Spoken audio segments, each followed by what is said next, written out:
My dear student, welcome back to Aryan classes. આર્યન ક્લાસીસમાં મારા દરેક વાલા વિદ્યાર્થીઓનું ખૂબ જ દિલથી હું હાર્દિક સ્વાગત કરું છું. એ દરેક મારા વાલા વિદ્યાર્થીઓએ મારો પેપર સેટ પરચેજ કર્યો છે, પેપર સેટ ખરીદી અને તૈયારી કરી રહ્યા છે, એ દરેક મારા વાલા વિદ્યાર્થીઓને બે હાથ જોડી અને પહેલાં તો થેન્ક યુ કહેવા માંગુ છું કે તમે મારા ઉપર એક વિશ્વાસ કર્યો છે, તો તમારો આ વિશ્વાસ કાયમ રહેશે. અને બોર્ડની જે પરીક્ષા છે 2026ની, તમારી જે બોર્ડની પરીક્ષા છે એ બોર્ડની પરીક્ષામાં તમને આપણા તત્વજ્ઞાન વિષયની અંદર તમે 100માંથી 99, 100માંથી 100 માર્ક, 100માંથી 90, 95 સારા એવા માર્ક લાવો, તમારી ઈચ્છા મુજબના માર્ક લાવો એવી ભગવાનને હું પ્રાર્થના કરીશ.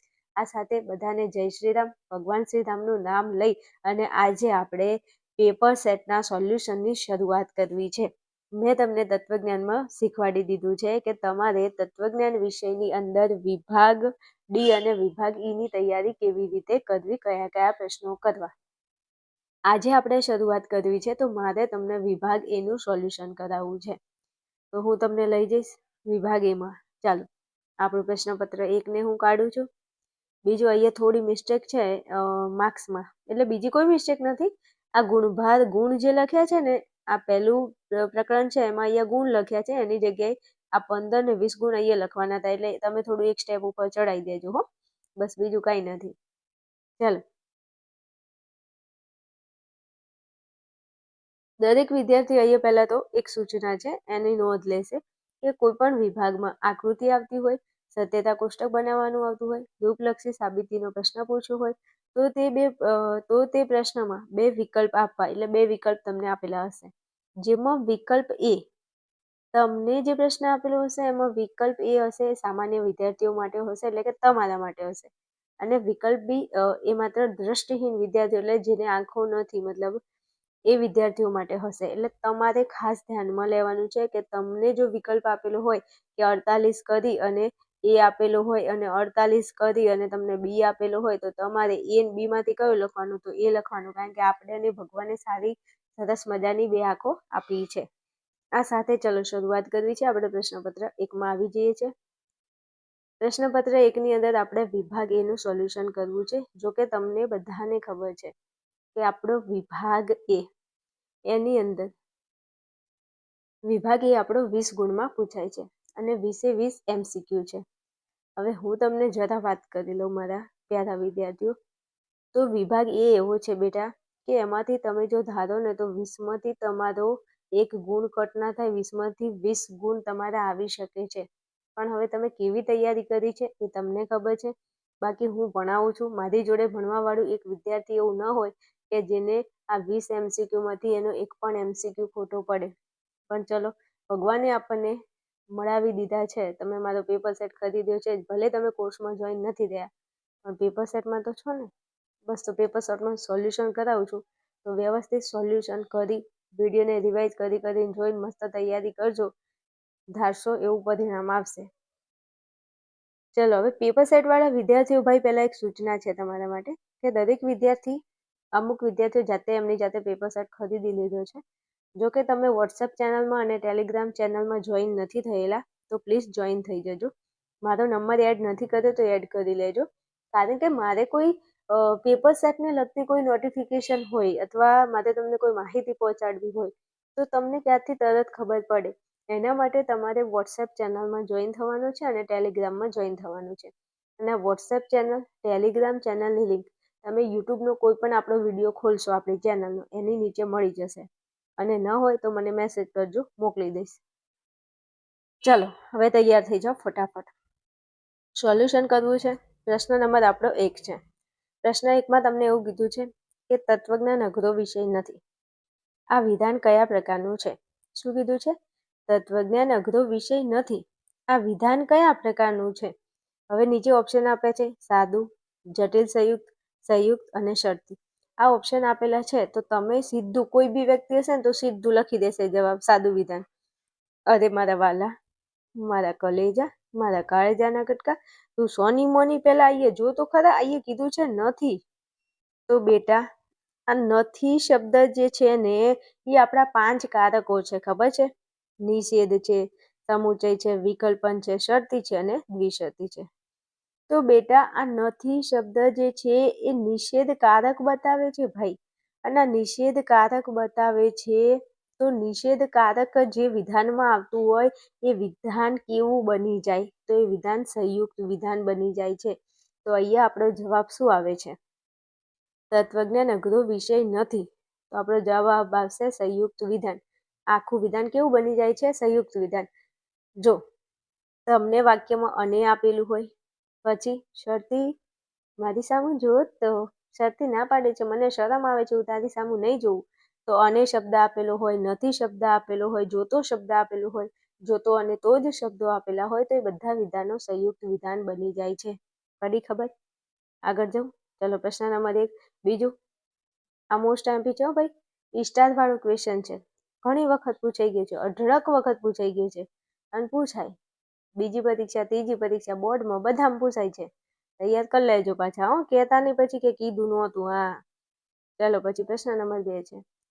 નીચેનામાંથી કયું વિધાનનું રૂપ સ્વવ્યાઘાતી છે? આ પણ પ્રશ્ન સ્ટાર વાળો છે, કારણ કે આ ચેપ્ટરમાંથી આ જ પ્રશ્ન સૌથી વધારે પૂછાય છે એવું કહું તો ચાલે. તો સ્વવ્યાઘાતીનું રૂપ પૂછ્યું છે. અહીંયા તો બધું એક જેવું લાગે છે. તો ચમનું મારે જવાબ કેમનું હોતું? તમારે કરવું શું? કંઈ નહીં, તમારે યાદ રાખવાનું પીપી. પીપી પાણી પી? ના, ક્લાસમાં બેઠા હોય ને એટલે સાહેબને પછી સર પ્લીઝ, એટલે ભાઈ આમ આંગળી બતાવે, ટચલી આંગળી. અને ટચલી આંગળી એટલે કે પીપી કરવા જાવું છે. હા, એટલે તમારે યાદ રાખવાનું છે બેટા પીપી. વચ્ચે બે વસ્તુ મૂકવાનું છે, સમુચય અને નિષેધ. યાદ રહી જશે. સ્વવ્યાઘાતીનું રૂપ છે એટલે યાદ રાખો કે મૂકવાનું છે પીપી, વચ્ચે આવશે સમુચય અને નિષેધ. તો ચલો 4 ઓપ્શનમાંથી શોધી લો ફટાફટ. ચાલો, આ રહ્યું આપણું બી. પીપી, સમુચય અને નિષેધ. યાદ રહેશે ભાઈ? થોડું ઝૂમ કરું છું, તમને દેખાય જો કે વ્યવસ્થિત હો ને. ચલો પ્રશ્ન નંબર 3માં જો, આધાર વિધાનોના એક સમુચયમાંથી શું નિષ્પન્ન થાય છે? તો ભાઈ આધાર વિધાનોના એક સમુચયમાંથી શું નિષ્પન્ન થાય છે? આ ચેપ્ટર 2 નો ક્વેશ્ચન છે. તો આપણને ખબર હોવી જોઈએ કે આધાર વિધાનોના સમુચયમાંથી ફલિત વિધાન નિષ્પન્ન થાય છે. અને આ બધું ભાઈ થિયરી તમે ચેપ્ટર વ્યવસ્થિત ભણો ત્યારે એમાંથી તમને MCQ આવડે. ખબર પડી ને? હા, તો આધાર વિધાનોના એક સમુચયમાંથી શું નિષ્પન્ન થાય છે? તો કે ફલિત વિધાન નિષ્પન્ન થાય છે. હાલો આગળ વધુ. પ્રશ્ન નંબર આપણો 4 છે. દલીલમાં ફલિત વિધાનની સંખ્યા કેટલી? તો ભાઈ આપણને ખબર છે કે દલીલમાં ફલિત વિધાનની સંખ્યા હંમેશા એક જ હોય છે. આ એ વાત કરું ને તો સ્ટાર વાળો ક્વેશ્ચન છે, ઉપર વાળો ક્વેશ્ચન છે ને આ એ સ્ટાર વાળો ક્વેશ્ચન છે. હવે તમે એવું ના કહેતા બેન બધા સ્ટાર વાળા જ છે. હા તો છે ભાઈ, એમાં કે શંકાને સ્થાન છે, કરવા પડે ને તૈયાર. તો દલીલમાં ફલિત વિધાનની સંખ્યા કેટલી હોય છે? તમારા વાલાઓ 1 હોય છે. લખીને આવજો તમારે. હાલો પછી 5મા નંબરમાં આવી જાઓ. રૂપલક્ષી સાબિતીમાં ત્રાંસી લીટીની આગળ લખવામાં આવતો પી શેનો નિર્દેશ કરે છે? હવે જે મારી રામબાણ બેચમાં ભણતા હોય અને જેને મારી જોડે 3જું ચેપ્ટર ભણ્યું હોય અને જેમાં મેં તમને રૂપલક્ષી સાબિતીના દાખલા ગણાવ્યા હોય, તો એમાંથી મારો એક એવો વિદ્યાર્થી એમ કે મને આ પ્રશ્ન નથી આવડતો, એવું બની જ ન શકે કે કોઈ એવું કે બેન આ પ્રશ્નનો જવાબ મને નથી આવડતો. કારણ કે જ્યારે દાખલાની શરૂઆત કરું ને એટલે પહેલા કહું મારા વાલાવ, આ ત્રાંસી લીટીની આગળ લખવામાં આવતો આ પી શું બતાવે છે બેટા? તો એ આધાર વિધાન બતાવે છે. શેનો નિર્દેશ કરે છે? એ આધાર વિધાનનો નિર્દેશ કરે છે. આ પી પોકારીને કહે છે કે હું આધાર વિધાન છું, મને ઓળખ ને ભાઈ. તો પી ત્રાંસી લીટીની આગળ લખવામાં આવતો પી. જો અહીંયા કીધું છે ત્રાંસી લીટીની આગળ લખવામાં આવતો પી. ત્રાંસી લીટી આવે ને એની આગળ પી આવે, પછી 3 ટપકા કરી અને વિધાન આવે પાછળ. તો આપણો જવાબ આવે છે આધાર વિધાન. હાલો આગળ વધવું છે ભાઈ. જો નિષેધ કૌંસમાં x સમુચય y, શરતી z અને નિષેધ z એ 2 વિધાનો આપેલા હોય તો એમાંથી કયા વિધાનને નિષ્પન્ન કરી શકાય છે? મારા વાલાવ, અહીંયા કયો નિયમ લાગુ પડે છે તમે જુઓ તો. એમપી પછી એમટી કરીને એક નિયમ આવે છે. એમાં એમટીના નિયમમાં આપણું 3જું ચેપ્ટર છે, એમાં એમ ટી ના નિયમમાં એનું રૂપ થાય છે પી શરતી ક્યુ નિષેધ ક્યુ તેથી નિષેધ પી. હવે જો આ આપણો પી છે એને અહીંયા મૂકી દો, આપણો પી થઈ જાય. પછી શરતી એટલે આદિ શરતી, પછી આ ક્યુ એટલે ઈ આપણો આ ઝેડ. પછી ક્યુનો શું થાય છે? નિષેધ થાય છે. ક્યુનો શું થાય છે? તો કે નિષેધ થાય છે. તો ક્યુની જગ્યાએ છે કોણ? ઝેડ છે. તો અહીંયા ઝેડનો નિષેધ આપેલો છે તો કે હા. હવે અહીંયા થાય છે પીનો નિષેધ. તો પીની અંદર કોણ છે? તો પીની અંદર આ વિધાન છે. તો એ આખા વિધાનનો જો એક વખત તો અહીંયા નિષેધ આપેલો છે અને એક અહીંયા એમપીનો જે નિયમ છે એમટીનો એ નિયમનો નિષેધ એટલે ડબલ નિષેધ થાય. આ જે વિધાન છે ને એને ડબલ નિષેધ કરવું પડે. તો એવું કોઈ વાક્ય છે, એવું કોઈ વિધાન છે? આ રહી જો. એક તો નિષેધ અહીંયા છે જ અને બીજો નિષેધ કોનો આવ્યો? નિયમનો નિષેધ. એટલે અહીંયા આપણો જવાબ શું થશે? ડબલ નિષેધ એક્સ સમુચયને વાય થાય છે. તમે એક કામ કરજો, આમાં ના ખબર પડે ને તો લખજો એમટી નો નિયમનું રૂપ લખો કે પી શરતી ક્યુ નિષેધ ક્યુ તેથી નિષેધ પી. પછી આને લખો, આને તમે પી સમજો, આ ઝેડ એને તમે ક્યુ સમજો, પછી આ નિષેધ ક્યુ એને તમે નિષેધ ઝેડ સમજો, પછી આ નિષેધ પી છે તો આ આખું વિધાન છે ને એનો નિષેધ કરો એટલે તમારો જવાબ અહીંયા આવી જશે. તમારે મોજ કરો. ચાલો પછી આગળ જો પ્રશ્ન નંબર 7માં શું કીધું છે? 4 પદવાળા સંવિધાનમાં કેવા પ્રકારનો દોષ થાય છે? અરે રે રે રે, આવું ન આવડે મારા વાલા. અહીંયા કીધું છે 4 પદ દેખાય છે, પદ ચતુષ્ટય. જો 4 પદવાળા સંવિધાનમાં કેવા પ્રકારનો દોષ થાય છે? તો કે પદ ચતુષ્ટયનો દોષ થાય છે. 4 પદવાળા સંવિધાનમાં કેવા પ્રકારનો દોષ થાય છે? તો કે પદ ચતુષ્ટયનો દોષ થાય છે. ખબર પડી? 4 પદ, પદ ચતુષ્ટય ઊંધું કરી નાખવાનું. 4 ચતુષ્ટય પદ પદ આવ્યું. પરીક્ષામાં જો બેઠા હોય ને ભૂલથી મારો ભાઈ ભૂલી જાય કે મારી બેન ભૂલી જાય તો મારા શબ્દો તમારા કાનમાં ગુંજવા જોઈએ હો ભાઈ. હા, જો અહીંયા કીધું છે 4 પદવાળા સંવિધાનમાં કેવા પ્રકારનો દોષ થાય છે? તો પદ ચતુષ્ટય, 4 ચતુષ્ટય પદ પદ આવ્યું. હવે ભૂલ નહીં થાય. 4 પદ, 4 પદ પદ, 4 પદનું ઊંધું કરી નાખો. પદ 4 પદ ચતુષ્ટય. મારા બેચના વિદ્યાર્થીઓ તો ક્યારેય ના ભૂલે ભાઈ, એમને તો એવું ભણાવ્યું છે. પણ જે નવા વિદ્યાર્થીઓ છે જે ખાલી પેપર સેટ લઈને ભણી રહ્યા છે એમની વાત કરું છું. તમને ટ્રીક આપી દીધી છે. હાલો 8મો, માન્ય રૂપાળા હા હ ન ભેદમાં સાધ્ય વિધાન કયું છે? મસ્ત વાત કરી છે. હા હ ન ભેદમાં સાધ્ય વિધાન કયું છે ભાઈ? તો હા, હ અને ન. આપણું જે સંવિધાન છે, તો સંવિધાનમાં પહેલું વિધાન કયું હોય બેટા? સાધ્ય વિધાન હોય. બીજું વિધાન એ પક્ષ વિધાન હોય અને ત્રીજું વિધાન હોય એ ફલિત વિધાન હોય. આપણને ખબર છે કે નહીં? તો કે હા ખબર છે. તો અહીંયા કીધું છે તમને જો માન્ય રૂપવાળા હા હ ન ભેદમાં સાધ્ય વિધાન કયું હોય? તો સાધ્ય વિધાન હંમેશા જે પહેલું હોય ને એને સાધ્ય વિધાન કહેવાય. તો અહીંયા પહેલા નંબરે કોણ છે? હા છે. તો અહીંયા જવાબ કોણ આવે? હા આવે. ખબર પડી? અહીંયા હા અને ભેદ છે તો પહેલું નંબર હોય એ હંમેશા સાધ્ય વિધાન હોય, બીજા નંબરે હોય એ હંમેશા પક્ષ વિધાન હોય, ત્રીજા નંબરે હોય એ હંમેશા ફલિત વિધાન હોય. હવે તમને અહીંયા કીધું છે કે હા હ ન ભેદમાં સાધ્ય વિધાન કયું? તો સાધ્ય વિધાન હંમેશા ક્યાં હોય? 1 નંબરમાં હોય. પક્ષ વિધાન હંમેશા 2 નંબરમાં હોય. ફલિત વિધાન હંમેશા 3 નંબર એટલે છેલ્લે હોય. પડી ખબર? એટલે અહીંયા તમને સાધ્ય વિધાન પૂછ્યું છે. તમને એમ કીધું હોત કે હા હ ન ભેદમાં પક્ષ વિધાન કયું? તો પક્ષ વિધાન કે તો જવાબ વચ્ચે કોણ છે? હ છે. તો જવાબ હ આવે. અને એ સાધ્ય વિધાન કીધું છે એટલે આપણો જવાબ હા આવશે. સમજી ગયા? અને હું કહી દઉં, આવું ને આવું જો તમને ફેરવીને વિભાગ બી માં પૂછે ને તો આવડવું જોઈએ.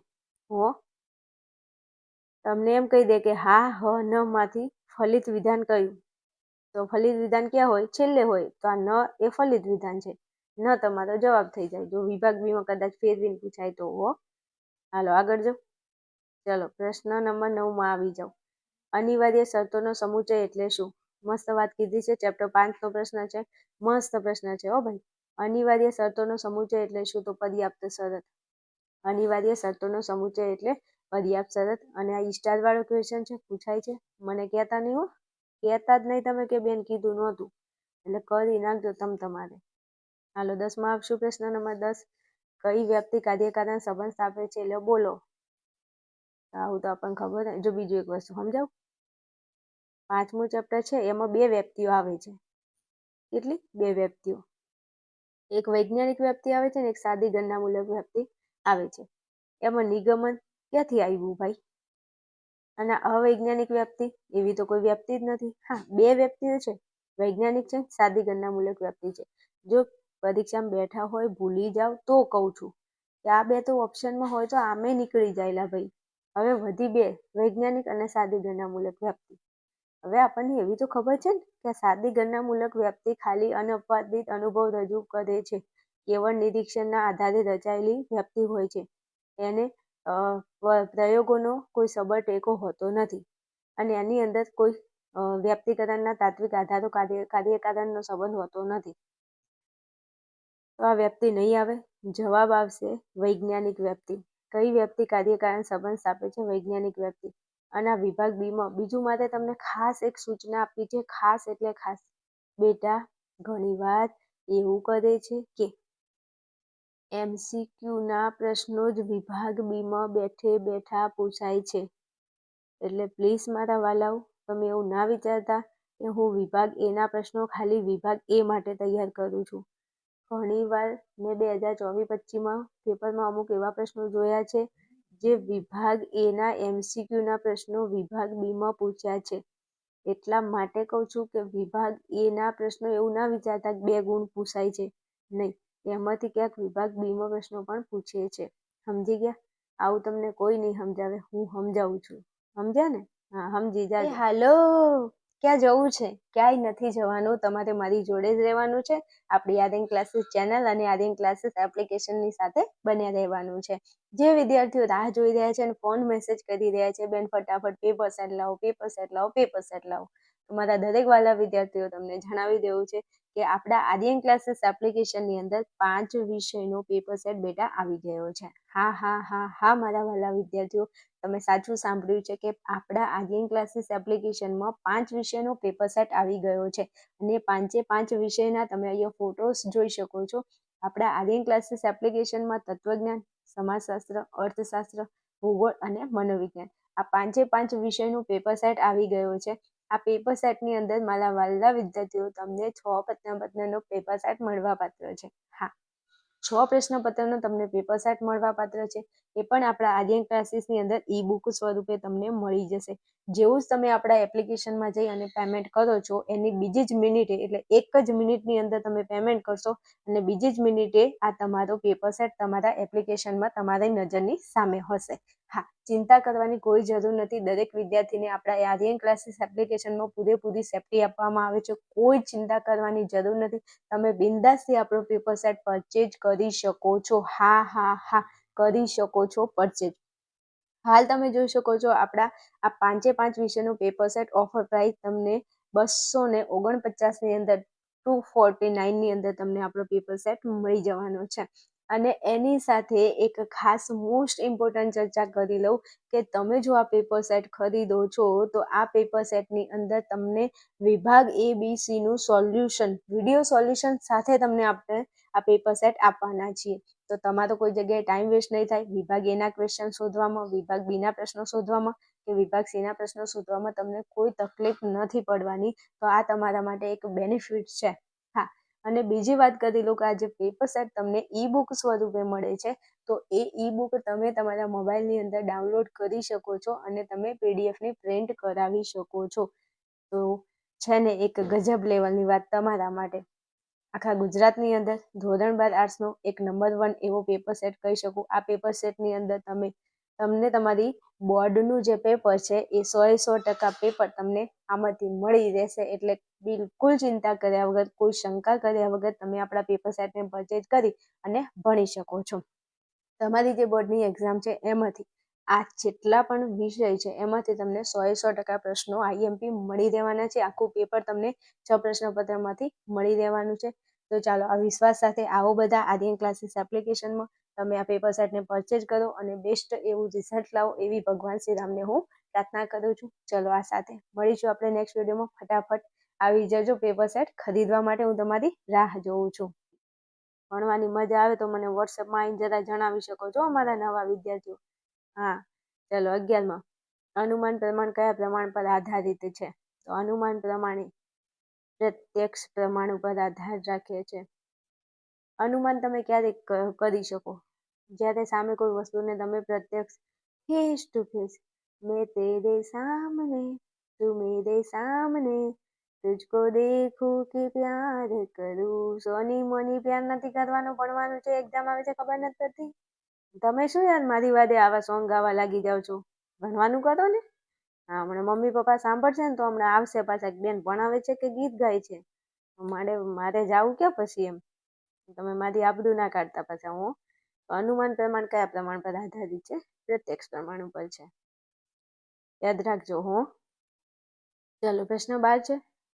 પંચાવય અનુમાનનો કયો અવયવ અનુમાન ક્રિયાનું પરમ ફળ છે? મેં ચેપ્ટર ભણાવ્યું હતું 6ઠું, ત્યારે બેચના જે વિદ્યાર્થીઓ છે ને એમને મેં એવું કીધું હતું બેટા કે પંચાવય અનુમાનના 5 અવયવ છે. કેટલા અવયવ છે? 5 અવયવ છે.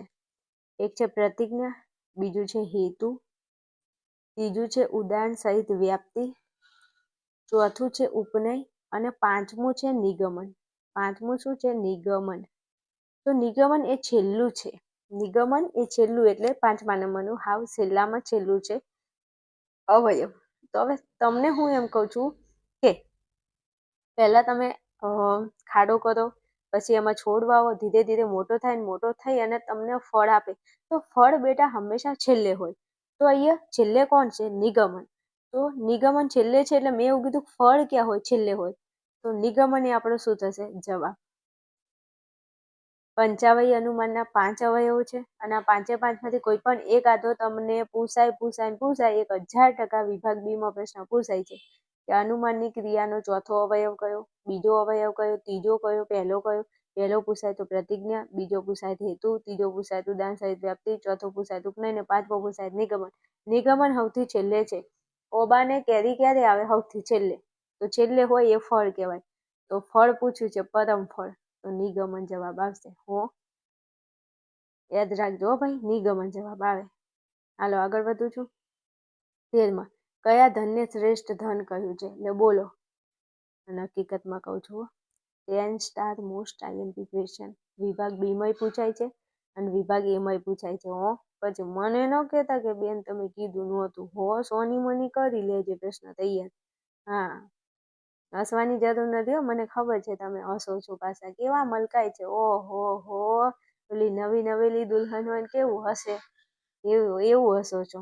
હવે એવું ના કહેતા બેન તમને અમારા દિલની વાત ક્યાંથી ખબર પડે? મને બધી જ ખબર પડે છે કે તમને શું ગમે છે, તમે કયા ટાઈમે શું કરો છો ને એ મને ખબર છે. એટલે જો હવે ઊંઘે વિડીયો જોવાની જરૂર નથી, પહેલા ફટાફટ બેઠી થઈ જા તો મને મજા આવે એમ. હવે એવું ના કહેતા કે બેન તમે સીસીટીવી મૂક્યા છે શું? હા છે જ, એવું વિચારો. ચાલો કયા ધનને શ્રેષ્ઠ ધન કહ્યું છે? વિદ્યારૂપી ધનને. વિદ્યા છે તો ભાઈ બધું છે. સમજાવી દો.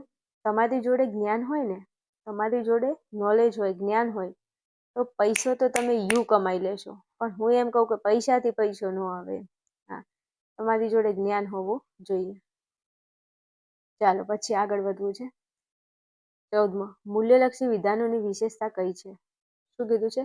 મૂલ્યલક્ષી વિધાનોની વિશેષતા કઈ છે? તો મૂલ્યલક્ષી વિધાનો વ્યક્તિગત પસંદગી ઉપર આધાર રાખે છે. વ્યક્તિને અમુક વસ્તુ ગમે, અમુક વસ્તુ ન ગમે. તો મૂલ્યલક્ષી વિધાનોની વિશેષતા કઈ છે? વ્યક્તિગત પસંદગીની છે. રેવડી. હાલો આગળ વધવું છે. પ્રશ્ન નંબર આપણો 15 છે. રિલિજિયન શબ્દનો અર્થ શું થાય છે? આય હાય, મસ્ત પ્રશ્ન છે. સ્ટાર વાળો ક્વેશ્ચન છે. ધીરે ધીરે બોલ કોઈ સુનના લે કોઈ સુનના લે. રિલિજિયન શબ્દનો અર્થ શું થાય છે? ફરી બાંધવું થાય છે. રિલિજિયન શબ્દનો અર્થ થાય છે ફરી બાંધવું. તો બાંધી લે ને, મેં ક્યાં ના પાડી છે? તો યાદ રાખશો, રિલિજિયન શબ્દનો અર્થ થાય છે ફરી બાંધવું. ચાલો ત્યાંથી આગળ જો પ્રશ્ન નંબર 16 છે. નિરંતર પ્રાર્થના કરતા રહો. આ આજ્ઞા કયા ધર્મ ગ્રંથમાં છે? શું કીધું છે? નિરંતર પ્રાર્થના કરતા રહો. આ આજ્ઞા કયા ધર્મ ગ્રંથમાં લખેલી છે? તો તો બાઇબલમાં લખેલી છે. શેમાં લખેલી છે? બાઇબલમાં લખેલી છે. તો બાઇબલ પ્રાર્થના કરે છે, એવું યાદ રાખો ને. બાઇબલ નિરંતર પ્રાર્થના કરે છે. બાઇબલ નિરંતર પ્રાર્થના કરે છે. આ એટલા માટે હું કહું છું કે તમને યાદ રહી જાય. સમજ્યા ને? હા, નિરંતર પ્રાર્થના કરતા રહો. આ આજ્ઞા કયા ધર્મ ગ્રંથમાં છે? તો બાઇબલમાં છે. એમાં છે? બાઇબલમાં છે. આગળ જો, ચાલો. 17માં જગતના વિદ્યમાન મુખ્ય ધર્મોની સંખ્યા કેટલી છે? ઓહો, આવું ન આવડે યાર. 11 છે. આ પણ પ્રશ્ન પૂછાય, વિભાગ બી માં પૂછાય, એમાંય પૂછાય કે જગતના વિદ્યમાન મુખ્ય ધર્મોની સંખ્યા કેટલી છે? તો કેટલી છે? 11 છે. કેટલી છે? 11 છે. ચાલો, 18માં વાત કરી છે હિન્દુ ધર્મનો ઉદ્ભવ ક્યાં થયો છે? શું કીધું છે?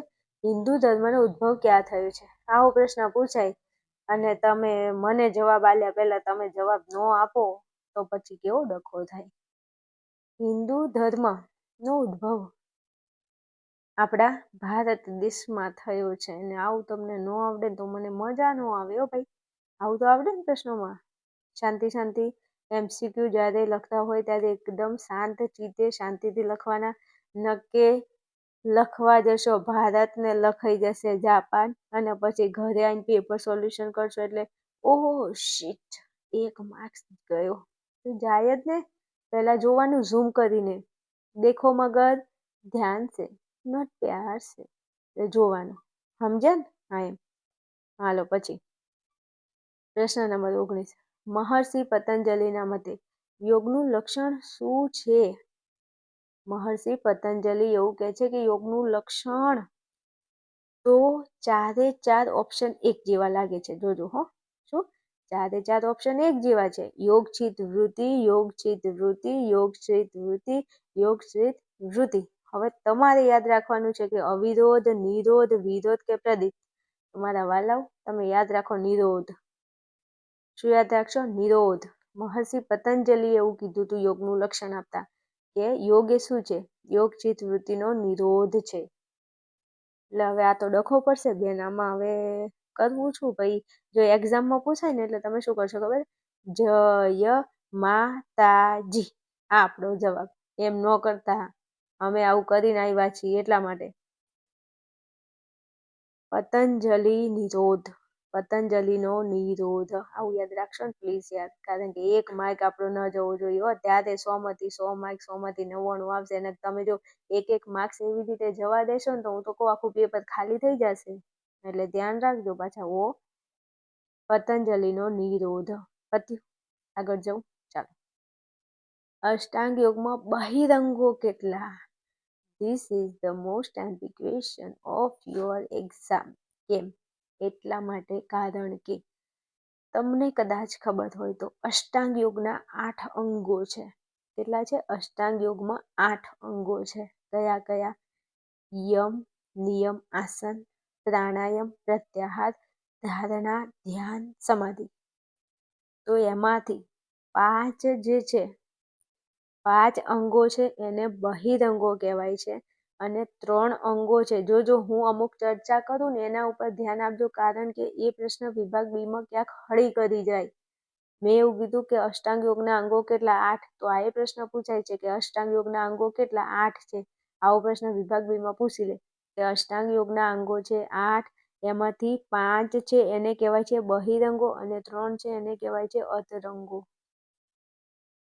એમ પૂછાય વિભાગ બી માં કે અષ્ટાંગ યોગના 5 બહિરંગોના નામ લખો. તો લખવાનું યમ, નિયમ, આસન, પ્રાણાયામ, પ્રત્યાહાર.